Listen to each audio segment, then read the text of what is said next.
ঝিরিপথ থেকে ফেরার পথে যে বাস্তব চিত্র কাদা শান্তকে আপনারা দেখতে পারতেছেন। এখানে আছে হাসান এবং আকবর, পেছনে হামিদ পড়ে গেছে। ঝিরিপথ থেকে আসার সময় যে বাস্তব চিত্র সেগুলি দেখাচ্ছি। অবশ্যই এটা খুব ভদ্র ঝিরিপথ, কারণ এখানে শুধু কাদাই আপনার এগেইনস্টে আছে। হামিদ ছাড়া এখানে আর সবাই আমরা সামনে আরাফাত, ইসমাইল এবং শাওন। শাওন হচ্ছে গিয়ে শান্ত হচ্ছে গিয়ে সামনে কথা বলতেছে। তো এই হচ্ছে গিয়ে ঝিরিপথ, এটা ভদ্র। এতক্ষণ যে জায়গাগুলি আমরা পার করে আসছি সেটা ছিল সম্পূর্ণ কাদায় পিচ্ছিল।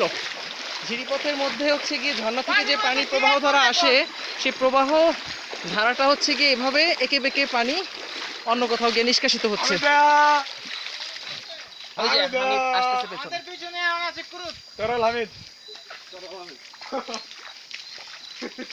আপনারা দেখতে পাচ্ছেন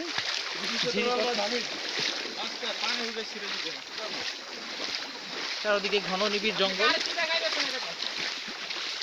এই ভিডিও ক্লিপসটা আমি তাদের জন্য করতেছি যারা আমার পরিবার এবং আমার কাছের আপনজন, যারা এখান থেকে আমি চলে গেলে তারা দেখবে, অথবা আমি যদি নেক্সট টাইম এটা আমি অন্য কাউকে দেখাই যারা কখনো এখানে আসে নাই, তাদের উপকারে লাগবে, সেই জন্য দেখাচ্ছি। শুধুই বিনোদন। কোথায় চলে গেলে তাদের এই জিনিসটা দেখাবেন? তারা এটা যদি এই জিনিসটা দেখতে চায় তাহলে খাগড়াছড়ি জেলার বোয়ালখালী পর্যন্ত আসতে হবে, যে জায়গাটা হচ্ছে গিয়ে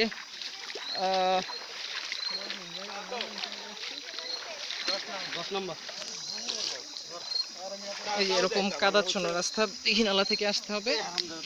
দীঘিনালা থেকে চাঁদের গাড়িতে করে আসা যায়, মোটর সাইকেলে করে আসা যায়, তবে চাঁদের গাড়িতে সবাই একসঙ্গে মিলে আসলে সেফ হয়।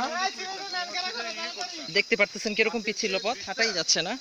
এতক্ষণ কিন্তু কোনোভাবে হাঁটা গিয়েছিল, এখন স্লিপারি হয়ে গেছে। আমি নিজেও শিওর না যে আমি কোন সময় আসলে পড়ে যাই। আপনারা দেখতেছেন কিরকম রাস্তা, মাটির পথ, সেটা একটা মানে সমস্যা আছে। আর এইখানে সমস্যাটা হইলো গিয়া তোর প্যাক আর স্লিপ, হাঁটা খুব কষ্টকর। খুব স্পিড ছিল পথ।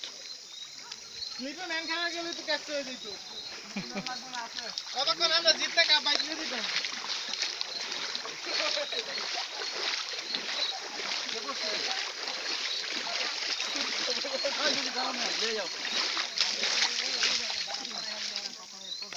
আমি চললে আমি দেখ লাখ লাইতেছি আর ধরো ভূতে ধরবো সবার পিছনে পুরো আছে তাকে রাখে যান। আমি দৌড় আমি আবার পরবর্তীতে আমরা ভিডিও করব। এখন এই পর্যন্তই, টাটা, বাই বাই।